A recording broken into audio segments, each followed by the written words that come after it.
الحمد لله نحمده ونستعينه ونستغفره ونؤمن به ونتوكل عليه ونعوذ بالله من شرور أنفسنا ومن سيئات أعمالنا. من يهده الله فلا مضل له ومن يضلله فلا هادي له، وأشهد أن لا إله إلا الله وأشهد أن محمدًا عبده ورسوله الذي أرسله بالحق بشيرا ونظيرا وداعيا إلى الله بإذنه وسراجا منيرا. أما بعد، فإن خير الحديث كتاب الله، وخير الهدي هدي محمد صلى الله عليه وسلم، وشر الأمور محدثاتها، وكل محدثة بدعة، وكل بدعة ضلالة، وكل ضلالة في النار. فأعوذ بالله من الشيطان الرجيم. بسم الله الرحمن الرحيم.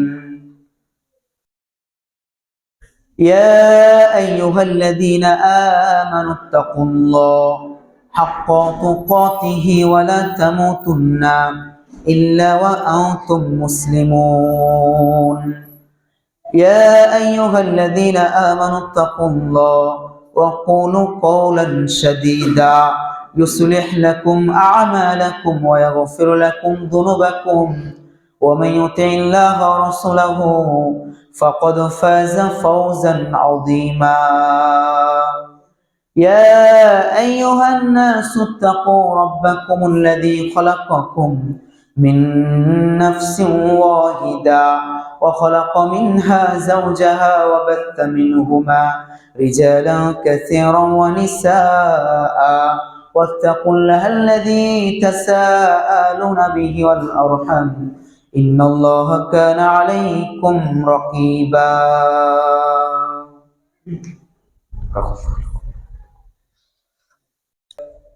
الحمد لله وحده والصلاة والسلام على رسول الله.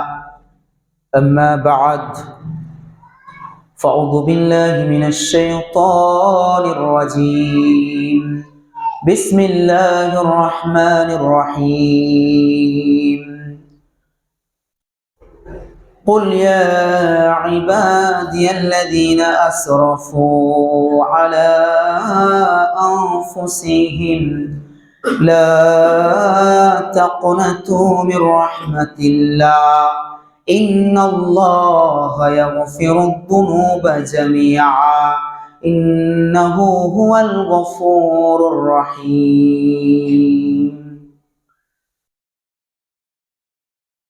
সম্মানীয় মুসল্লিগণ, সমস্ত প্রশংসা সে রব্বুল আলামিনের জন্য, যিনি আমাদেরকে এই পবিত্র জুমা মসজিদে আসার তৌফিক দান করেছেন। তো সে রব্বুল আলামিনের প্রশংসা করে বলি আলহামদুলিল্লাহ। তারপরে পরই প্রিয় নবী মুহাম্মদ রাসূলুল্লাহ সাল্লাল্লাহু আলাইহি ওয়াসাল্লামের উপর দরুদ ও সালাম বর্ষিত হোক। আমরা সকলেই বলি আল্লাহুম্মা সাল্লি আলাইহি আল্লাহুম্মা বারিক আলাইহি। সম্মানীয় মুসল্লিগণ, আজকে আমার আলোচনার বিষয় হচ্ছে তাওবা। তাবা ইয়াতুবু মানে হচ্ছে ফিরে আসা। কোনো মুমিন বান্দা যদি কোনো পাপ কাজের সাথে জড়িত থাকে কিংবা হারাম পথে জীবন অতিবাহিত করে, হারাম পথে জীবন পরিচালিত করে, তবে তার উচিত হচ্ছে সেই অবস্থান থেকে ফিরে আসা। তো সে অবস্থান থেকে ফিরে আসার নামই হচ্ছে তাওবা। তাওবা আপনাকে করতেই হবে যে কোনো মূল্যে। আপনি আজ করুন আর কাল করুন, তাওবা আপনাকে করেই মরতে হবে। কোনো ব্যক্তি যদি তাওবা না করে মারা যায়, ও জাহান্নামে যাবে। বড় বড় যে কাবিরা গুনাহগুলো রয়েছে সেগুলোর ক্ষেত্রে তাওবা করতে হয় স্পেশালি ভাবে। আমরা জানি তাওবার সিস্টেম রয়েছে কিছু। আপনি চাইলেই আপনি আল্লাহকে বলতে পারবেন না আল্লাহ আমাকে মাফ করে দাও, এটা কিন্তু তাওবার সিস্টেম না। আপনি হয়তো কোনো গুনাহ করেছেন, পাপ করেছেন, তা আপনি বলতে পারবেন আল্লাহ আস্তাগফিরুল্লাহ পড়ে নিলাম। অনেক লোক আছে না দেখবেন সমাজে, যে কোনো পাপ করে ফেললেই আস্তাগফিরুল্লাহ বলে নাই, ব্যাস হয়ে গেল নাকি তওবা। না, এমনটা তো আবার সিস্টেম না। তা আবার কিছু সিস্টেম আছে, সেই সিস্টেম অনুযায়ী আপনাকে তওবা করতে হবে, তবেই সেই তওবাটা গ্রহণযোগ্য হবে, নচেত সেই তওবার কোনো মূল্য নেই আল্লাহর কাছে। তাহলে আমি তওবার প্রথমে সিস্টেমটা আপনাকে বলে দিচ্ছি। কোনো ব্যক্তি যদি পাপ করে, বড় কোনো গুনাহ করে, কাবিরা গুনাহ করে, কিংবা যে কোনো পাপ হোক না কেন, যদি সে করে, তবে তওবার সিস্টেম হচ্ছে 1 নম্বর, তাকে ছোট হতে হবে আল্লাহর কাছে। তাকে ছোট হতে হবে যে আল্লাহ আমি সব থেকে বড় পাপী, আমার মতো বড় পাপী আর কেউ নেই পৃথিবীতে। অতএব এইভাবে আপনাকে আল্লাহর কাছে ছোট হতে হবে, যে যত পাপ আমি একাই করেছি, আমি সব থেকে বড় পাপী, এরকম নিজেকে ছোট করতে হবে, 1 নম্বর শর্ত। 2 নম্বর, আপনাকে অনুতপ্ত হতে হবে। আপনাকে অনুতপ্ত হতে হবে, আপনি যে পাপটা করেছেন সেটাকে আল্লাহর সামনে স্বীকার করতে হবে, বুঝলেন? অনুতপ্ত হতে হবে যে আল্লাহ, জীবনেও আমি এই পাপ আর করব না, এই ওয়াদা আপনাকে আল্লাহর সঙ্গে করতে হবে। ওয়াদা করলেই আপনি আল্লাহ সুবহানাহু ওয়া তাআলা আপনাকে ক্ষমা করবেন, প্রিয় ভাই। তাই পাপের 1 নম্বর সিস্টেম হলো আপনাকে ছোট হতে হবে আল্লাহর কাছে। 2 নম্বর সিস্টেম হলো আপনাকে কি করতে হবে, সে পাপ থেকে ফিরে আসতে হবে, যে এই পাপ আমি জীবনে কখনো করব না। এই পাপ হয়ে গেল আল্লাহ, ভুল করে ফেলেছি, আমি আর জীবনে ওই পাপের ধারের কাছে যাব না, ওই পাপ আমি জীবনে কখনো করব না। এইভাবে আপনাকে প্রতিজ্ঞা করতে হবে, আল্লাহর কাছে ওয়াদা করতে হবে। 3 নম্বর হচ্ছে আপনাকে ক্ষমা চাইতে হবে আল্লাহর কাছে, ইস্তেগফার করতে হবে আল্লাহর কাছে। আপনাকে কাকতি মিনতি সুরে আল্লাহর কাছে আপনাকে বলতে হবে পাপের কথা। তাহলে প্রিয় ভাই, এগুলো হচ্ছে পাপের আপনার তওবা করার সিস্টেম। আপনি চাইলেই আস্তাগফিরুল্লাহ বলে নেবেন, হয়ে যাবে না, এমনটা না। আপনাকে ওই পাপ কোনোদিন করব না এই প্রতিজ্ঞা আপনাকে দিতে হবে, তবে আল্লাহ সুবহানাহু ওয়া তাআলা আপনার সমস্ত গুনাহ মাফ করে দিবেন, প্রিয় ভাই। তাই রব্বুল আলামিন তিনি বলেছেন, ইয়া আইয়ুহাল্লাযীনা আমানু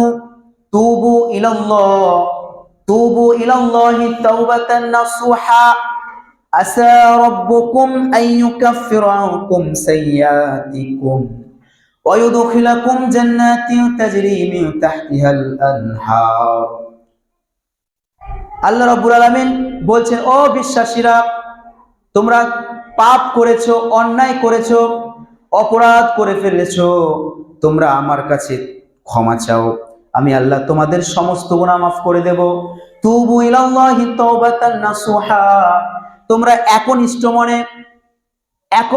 মনে আমার কাছে ক্ষমা চাও, ক্ষমা ভিক্ষা চাও, আমি আল্লাহ তোমাদের সমস্ত গুনাহ মাফ করে দেব।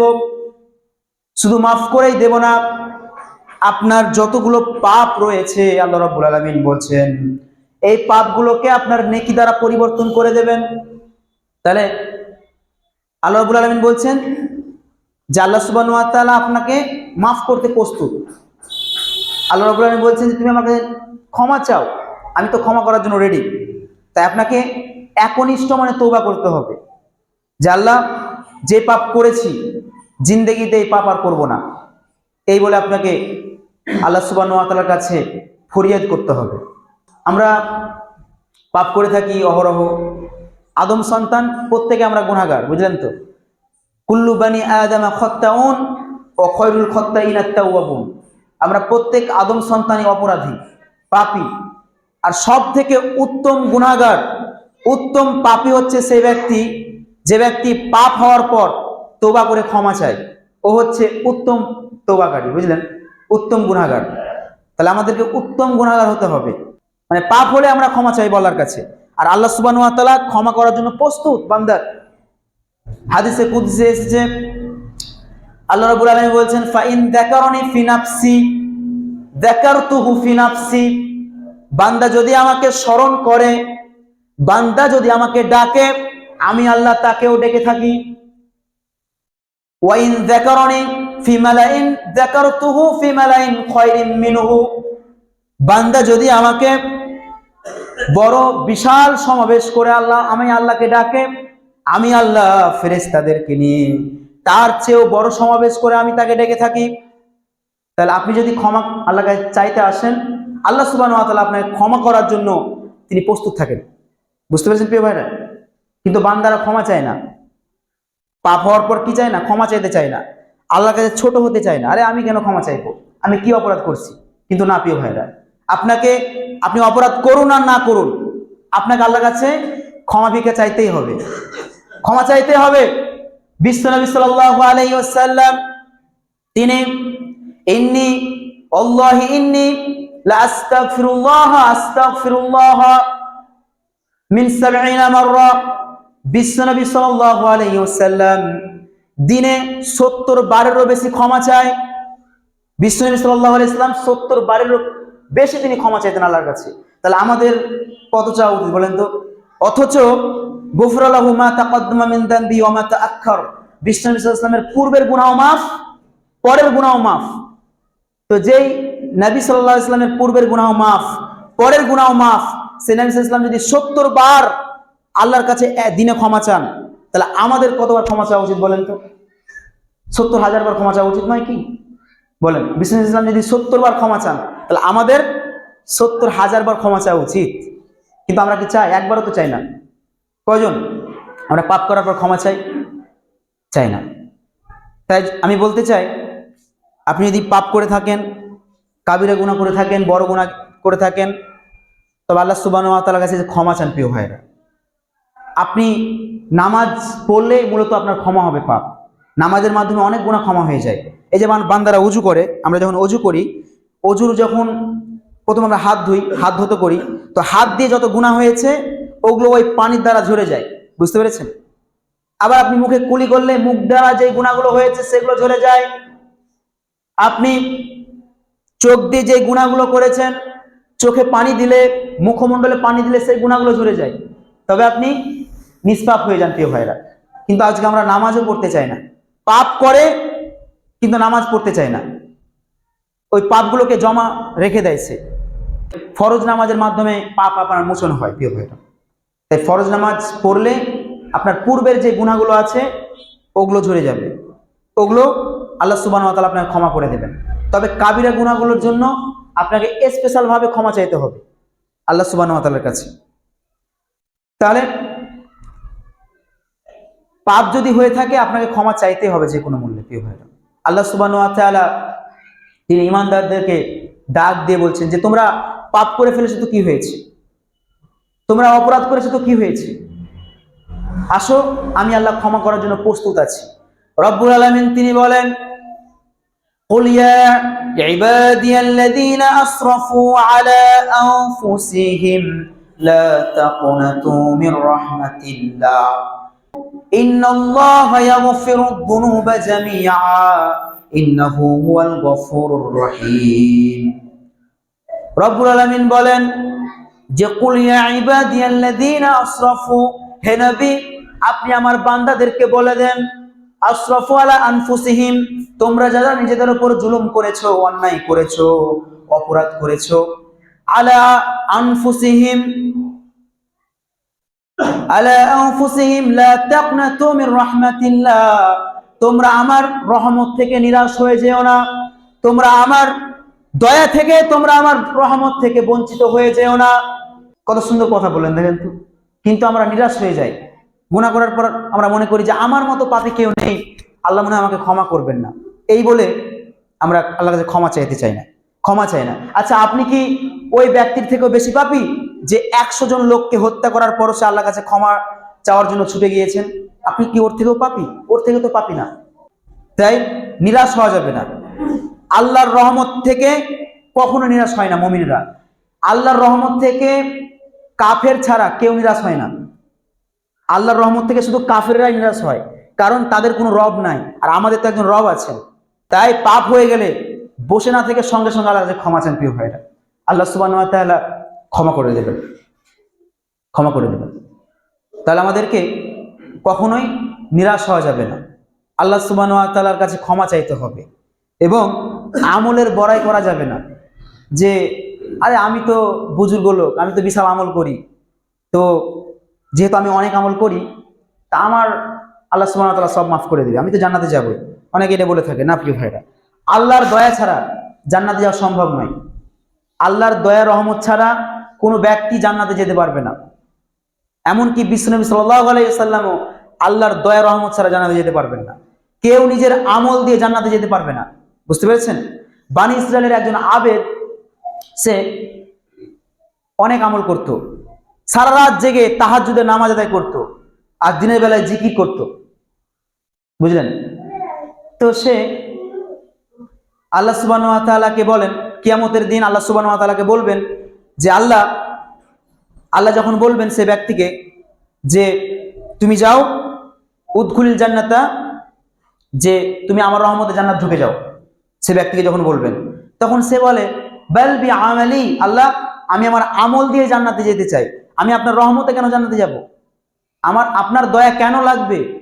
আমি তো আমল কম করিনি, আমি তো তাহাজ্জুদের নামাজ কম পড়িনি, আমি তো জিকির আজকার কম করি নাই যে আমাকে আপনার দয়াতে জান্নাতে যেতে হবে। তখন আল্লাহ সুবহানাহু ওয়া তাআলা বলবেন, তাই নাকি? তুমি এতই আমল করে ফেলেছো? ঠিক আছে, তাহলে লেট মি দা ক্যালকুলেশন, একটা ক্যালকুলেশন করি, আসো, তার সঙ্গে একটা ক্যালকুলেশন হবে। দেখেন, তো সে ব্যক্তির যত সারা জীবনের যতগুলো আমল সে করেছে, সেই আমলগুলো এক পাল্লায় চাপাবেন আল্লাহ সুবহানাহু ওয়া তাআলা।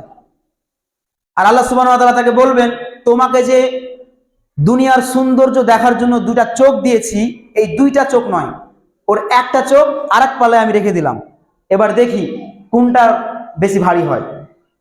তখন দেখা গেল মুহূর্তের মধ্যে তার চোখের পাল্লায় বেশি ভারী হয়ে গেল। প্রিয় ভাইরা, ভাবতে পেরেছেন?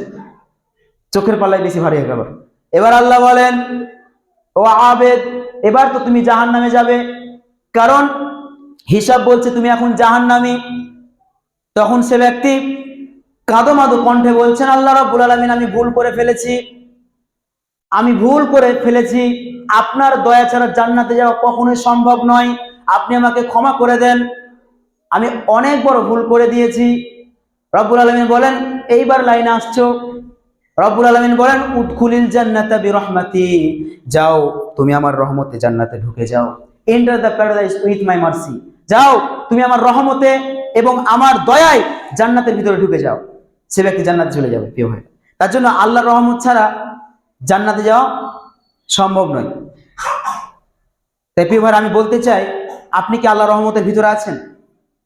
আমরা কি আল্লাহর রহমতের কামনা করি?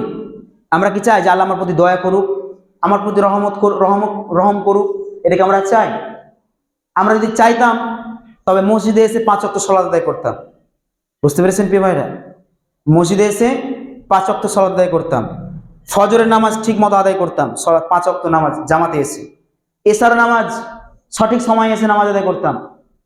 মুনাফিকদের জন্য 2টি নামাজ অত্যন্ত ভারী। বুঝতে পেরেছেন? বিশ্বনবী সাল্লাল্লাহু আলাইহি সাল্লাম তিনি বলেছেন, ইন্না আতকালান নাসি আলাল মুনাফিকিন সালাতুল ইসা ওয়া সালাতুল ফজর, যে মুনাফিক যারা হবে তাদের জন্য 2টি নামাজ অত্যন্ত ভারী নামাজ।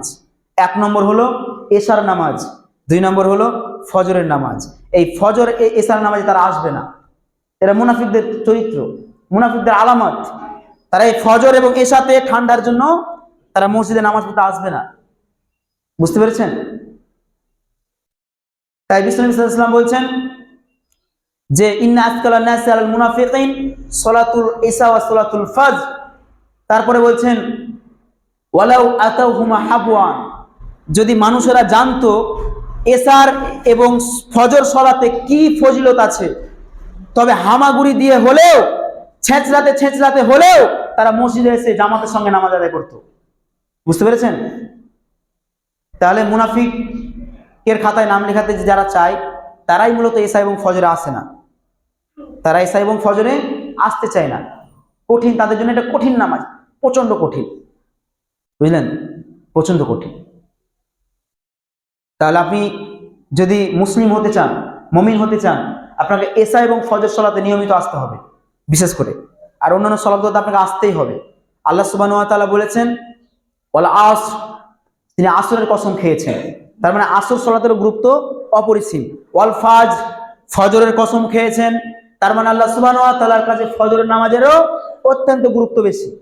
আজকের মানুষ ফজরের সময় ঘুমায়, সারা রাত জেগে রাত কাটিয়ে দেয়। অনেক যুবক আছে না, সারা রাত জেগে মোবাইল টিপে, আর ফজরের কিছুক্ষণ আগে ঘুমায় বেচারা। বুঝলেন না? এটা কার মতো হয়েছে বলেন তো ব্যাপারটা? আপনাকে উদাহরণ দিচ্ছি। একজন ইমামকে একজন ব্যক্তি জিজ্ঞাসা করলো, আচ্ছা ইমাম সাহেব বলেন তো যে কুকুরের বরকত কম আর ছাগলের বরকত বেশি কেন বলেন তো?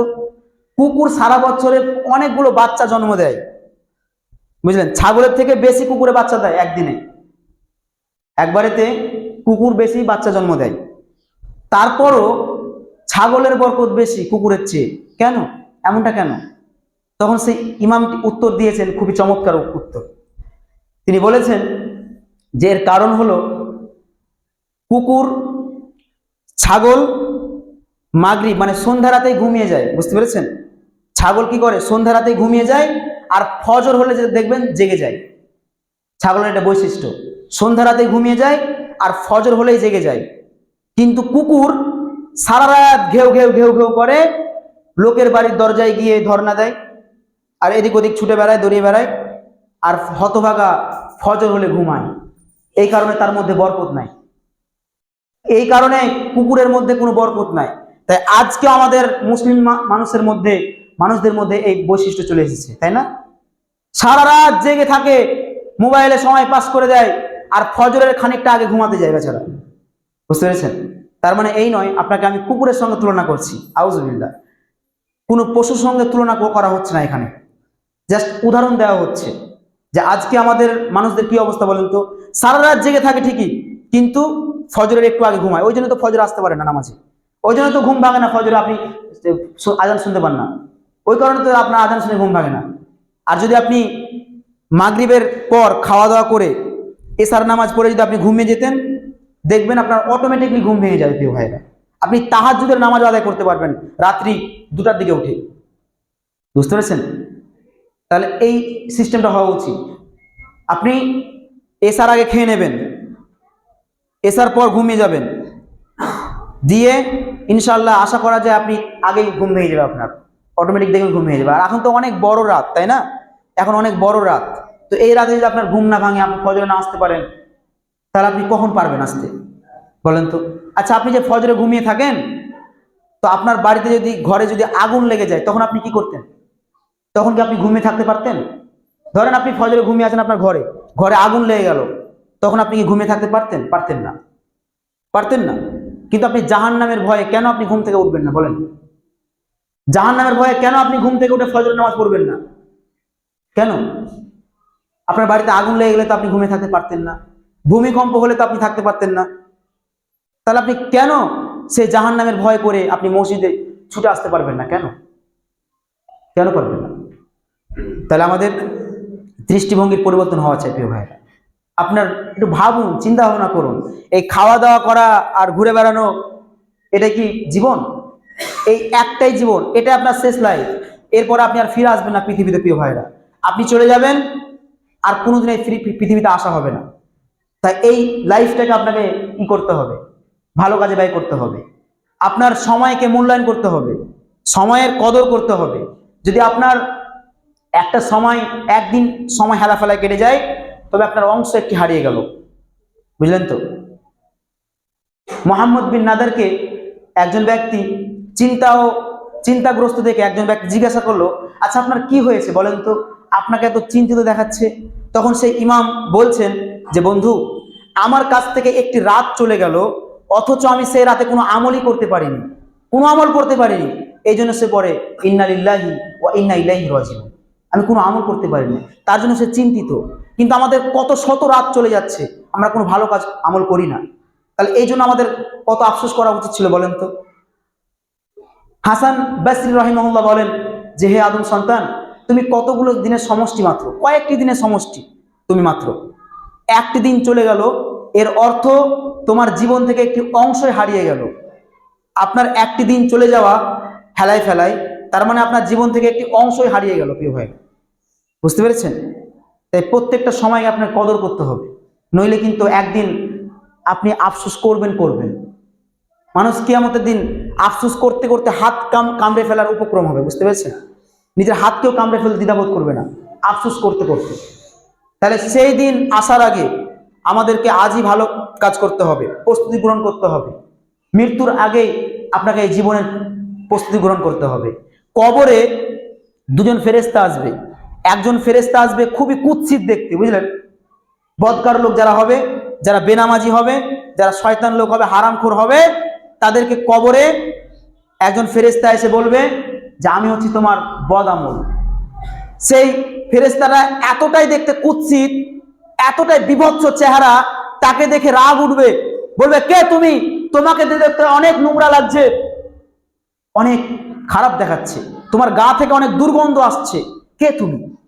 তখন সে বলবে আমি তোমার খারাপ আমল, তুমি যে আমলগুলো পৃথিবীতে করে এসছো, খারাপ খারাপ আমলগুলো, আমি হচ্ছে সেটা। আরেকজন ফেরেশতা আসবে, যদি সেই নেককার লোক হয়, ভালো লোক হয়, ইমানদার লোক হয়, নামাজি লোক হয়, আল্লাহওয়ালা তাকওয়াশীল লোক হয়, হালাল খানেওয়ালা হয়, তার কাছে এসে একজন ফেরেশতা বলবে, একজন ফেরেশতা আসবে খুবই সুদর্শন চেহারাতে, বুঝলেন? এত সুন্দর চেহারা দেখে তো সে ব্যক্তি পাগল হয়ে যাবে যে আরে বাস রে, মাশাআল্লাহ, তুমি এত সুন্দর চেহারার অধিকারী কি করে হলে? কে তুমি বাবা? কে তুমি? এত সুন্দর চেহারা তোমার, তোমার গা থেকে এত সুন্দর খুশবু আসছে, এত সুন্দর সেন্ট, এত সুন্দর মিষ্টি সুঘ্রাণ তোমার গা থেকে পাওয়া যায়, মনে হচ্ছে আমি জান্নাতে আছি। তখন সে বলবে যে আমি হচ্ছি তোমার ভালো আমল, তুমি দুনিয়াতে যে ভালো আমলগুলো করেছো, আমি হচ্ছি সেটা সেটা। তাহলে ভাবতে পেরেছেন প্রিয় ভাইরা? তাহলে আপনি এখন চিন্তা করুন, আপনার অবস্থান নিয়ে ভাবুন, আপনি কি ভালো কাজ করছেন নাকি খারাপ কাজ করছেন? আফসোস করা উচিত। তাহলে তোবা মানে হচ্ছে ফিরে আসা, বুঝতে পেরেছেন প্রিয় ভাইরা? আপনাকে তোবা করতে হবে, আল্লাহ সুবহানাহু ওয়া তাআলার কাছে খালেস দিলে তোবা করতে হবে, তবে আল্লাহ সুবহানাহু ওয়া তাআলা আপনাকে ক্ষমা করে দেবেন। আল্লাহ সুবহানাহু ওয়া তাআলার দয়ালু, তিনি মেহেরবান, তিনি ক্ষমা করার জন্য সদা সর্বদা প্রস্তুত। আপনার জন্য মসজিদের দরজা খোলা আছে 24 ঘন্টা, আপনি যে কোনো সময় আল্লাহ সুবহানাহু ওয়া তাআলার কাছে এসে টুকরে টুকরে কান্না করুন বাচ্চা ছেলের মতো, আল্লাহ সুবহানাহু ওয়া তাআলা আপনাকে ক্ষমা করে দেবেন, আপনার সেই পাপগুলোকে নেকি দ্বারা পরিবর্তন করে দেবেন। আল্লাহ সুবহানাহু ওয়া তাআলা এতটা দয়ালু। আল্লাহ সুবহানাহু ওয়া তাআলার ব্যাপারে আমাদের কোনো ধারণাই নেই, আপনাদের কোনো ধারণাই নেই আল্লাহ সুবহানাহু ওয়া তাআলা কতটা দয়ালু। আল্লাহ সুবহানাহু ওয়া তাআলা কতটা দয়ালু আপনার কোনো ধারণাই নেই। ও রাজপাড়ার ভাইরা, তাই আমি বলতে চাই, আপনার পাপ যদি হয় খালের পানির সমান, বিলের পানির সমান, আমার আল্লাহর দয়া হচ্ছে সাগরের পানির সমান। আপনার পাপ যদি হয় সাগরের পানির সমান, আমার আল্লাহর দয়া হচ্ছে মহাসাগরের পানির সমান। আমার আল্লাহর দয়া মহাসাগরের পানির সমান, বুঝতে পেরেছেন? আল্লাহ সুবহানাহু ওয়া তাআলার দয়া সম্পর্কে আমাদের ধারণা কতটুকু? তাই আপনি পাপ হলেই আল্লাহ সুবহানাহু ওয়া তাআলা ক্ষমা চাইবেন প্রিয় ভাইরা। আদম আলাইহিস সালাম যখন ভুল করলেন, ওই যে নিষিদ্ধ গাছের ফল খেতে নিষেধ করলেন, আদমকে বললেন আদম তুমি ওই ফলের কাছে যাবে না, নিষিদ্ধ ফল খেতে নিষেধ করলেন, কিন্তু আদম আলাইহিস সালাম ভুল করে খেয়ে ফেললেন, শয়তানের প্ররোচনায় সে ভুল করে খেয়ে ফেললেন। কিন্তু তিনি সঙ্গে সঙ্গে তিনি নিজের ভুল বুঝতে পেরে তিনি অনুতপ্ত হয়ে আল্লাহর কাছে ক্ষমা চাইলেন আর বললেন রব্বানা যালামনা আনফুসানা ওয়া ইল্লাম তাগফির লানা ওয়া তারহামনা লানাকুনান্না মিনাল খাসিরিন। রব্বানা, হে আমাদের রব, আনফুসানা, আমি আমার নিজের নাফসের ওপর জুলুম করেছি, আমরা নিজের নাফসের ওপর জুলুম করেছি, ওয়া ইল্লাম তাগফির লানা, আপনি আমাদের গুনাহগুলি ক্ষমা করে দেন, ওয়া তারহামনা, আপনি আমাদের প্রতি রহমত করুন, দয়া করুন, লানাকুনান্না মিনাল খাসিরিন, আপনি আমাদেরকে খাসিরিনদের অন্তর্ভুক্ত, আপনি আমাদেরকে ক্ষতিগ্রস্তদের অন্তর্ভুক্ত করে দেবেন না। আদম আলাইহিস সালাম সঙ্গে সঙ্গে তিনি ক্ষমা চাইলেন। আদম আলাইহিস সালাম যতদিন বেঁচে ছিল ততদিন শুধু তিনি এই দোয়াটাই পড়েছেন আর আল্লাহর কাছে ক্ষমা চেয়েছেন। শুধুমাত্র একটা ভুল করার কারণে যদি আদম আলাইহিস সালাম এতবার ক্ষমা চাইতে তিনি চান, 1000 বছর আদম আলাইহিস সালাম বেঁচে ছিলেন, 1000 বছর। কত বছর? 1000 বছর এই পৃথিবীতে বেঁচে ছিলেন। তো এই 1000 বছরই তিনি একটা ভুলের জন্য তিনি ক্ষমা চেয়েছেন। কিন্তু আমরা কত শত ভুল করছি, তারপর আমরা কোনো ক্ষমা চাই না, ক্ষমা চাই না, অথচ আমরা প্রচুর ভুল করছি। কত ভুল করছি বলেন তো? তাই আপনি পূর্বে যদি আপনি কোনো নামাজ কাজা হয়ে থাকে, আপনি যদি নামাজ না পড়ে থাকেন, আপনি আল্লাহর কাছে ক্ষমা চেয়ে বলেন আল্লাহকে, আল্লাহ আমি কোনোদিন নামাজ পড়িনি, আল্লাহ গো আজ থেকে আমি নামাজ পড়বো, আপনি আমার পূর্বের গুনাহগুলো ক্ষমা করে দেন। আল্লাহ সুবহানাহু ওয়া তাআলা ক্ষমা করে দেন প্রিয় ভাইরা। তা আপনি আল্লাহ কাছে সুবহানাহু ওয়া তাআলার কাছে ক্ষমা চান এসে। আর আজ থেকে আপনার স্থান পরিবর্তন করুন, আপনার যে অবস্থান সেটাকে পরিবর্তন করুন। আল্লাহ সুবহানাহু ওয়া তাআলা আপনাকে সেই জান্নাতুল ফেরদাউসে আপনাকে বাসিন্দা করবেন। তাহলে আমাদের কোনো পাপ হয়ে গেলে আমরা ইস্তিগফার করব বেশি বেশি, আমরা আল্লাহ সুবহানাহু ওয়া তাআলার কাছে তওবা করব, তাই না? তাহলে আমার সময় শেষ। আমি বলতে চাই পরিশেষে যে আমরা যাতে করে 5 ওয়াক্তের মুসল্লি হতে পারি, আল্লাহ সুবহানাহু ওয়া তাআলার কাছে আমাদের এই দোয়া যে রব্বুল আলামিন আপনি আমাদের সবাইকে মসজিদমুখী করুন, আমাদেরকে মসজিদ কেন্দ্রিক সমাজ গড়ে তোলার তৌফিক দান করুন। আমরা বলি আমিন।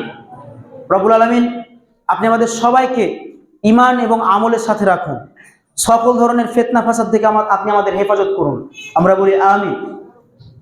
আরেকটি কথা আমি আপনাদের সেটা বলতে চাই, এটা হলো এই যে আপনার সন্তানদেরকে মসজিদমুখী করুন। প্রিয় ভাইরা, আপনার সমাজটাকে মসজিদ কেন্দ্রিক গড়ে তুলুন। আপনি মসজিদে আসুন, আপনার সন্তানটাকে হাত ধরে মসজিদে নিয়ে আসুন। আপনার ছেলে মেয়েদেরকে মসজিদে মক্তবে পড়তে পাঠান।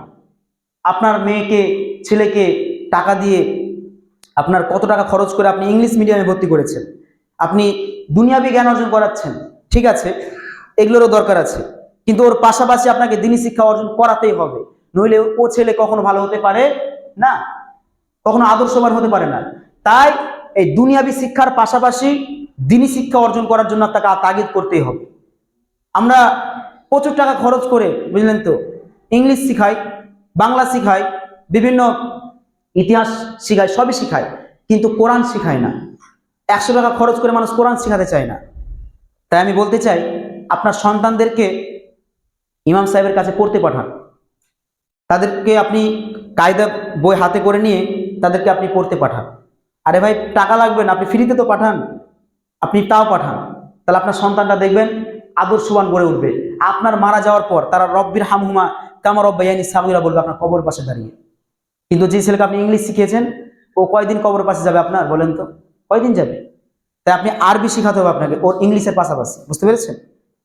ভূগোলের পাশাপাশি আপনাকে আরবি শিখাতে হবে। এই গতি হওয়া উচিত আমাদের। তাই আমি বলবো আপনার সমাজের যে ছেলে মেয়েগুলো আছে আপনাদের নিজের সন্তানদেরকে মসজিদে পাঠাবেন, নামাজ পড়তে পাঠাবেন, দোয়া দুরূদ শিখাবো এখানে, এবং তাদেরকে কোরআন শেখানো হবে। এর থেকে আর কি হতে পারে? সব থেকে উত্তম ব্যক্তি সে যে নিজে কোরআন শিখে এবং অপরকে শিখায়। আমি আপনাদের বলতে চাই যারা বয়স্ক মুরব্বী আছেন তাদের জন্য কোরআন শেখার ব্যবস্থা করা যায়। আপনারা যদি চান তবে করব। যদি আপনারা বলেন যে ইমাম সাহেব আমরা শিখতে আগ্রহী, লজ্জার কোনো কারণ নেই প্রিয় ভাইরা। মারা যাওয়ার পর কোনো লাভ নেই, তাই বেঁচে থাকতে আপনাকে কোরআন শিখতে হবে। আপনি সব পড়তে জানেন, আপনি তামিল ভাষা জানেন, ইংলিশ জানেন, বাংলা জানেন, আপনি মালায়ালাম ভাষা জানেন, সব ভাষা জানেন, কিন্তু আরবি ভাষা জানেন না। কত আফসোস বলেন তো। অথচ এটা আল্লাহর কিতাব, আর দুনিয়াবি কিতাবে মানুষের লিখা কিতাব আমরা পড়ে শেষ করে দিয়েছি, তাই না? কিন্তু আল্লাহর কিতাব আপনি কবে পড়বেন? তাই বয়স হয়ে গেলেও আপনি এসে বলবেন আমাকে, ইনশাআল্লাহ আপনাকে পড়ানোর সুব্যবস্থা করা হবে।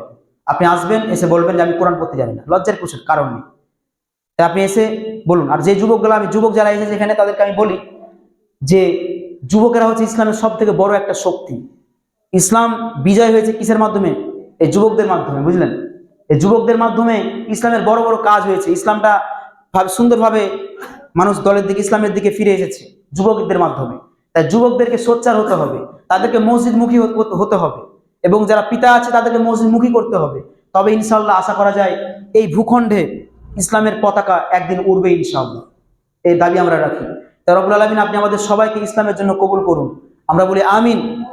এই দুনিয়াবি বিমুখতা থেকে আপনি আমাদেরকে হেফাজত করুন, যাতে করে আপনার দিনের প্রতি আমরা অটল থাকতে পারি এবং আপনার দিনকে মেনে জীবনযাপন করতে পারি, আমাদের পরিবারে অ্যাপ্লাই করতে পারি, কোরআন এবং হাদিস মোতাবেক আমাদের পরিবারটাকে সাজাতে পারি। এই তৌফিক দান করুন। আমরা বলি আমিন। হাদা ওয়া সাল্লাল্লাহু আলা নবিয়িনা মুহাম্মদ ওয়া আলা আলিহি ওয়া আসহাবিহি আজমাইন বিরহমাতিকা ইয়া আরহামার রাহিমিন। আমিন। আসসালামু আলাইকুম।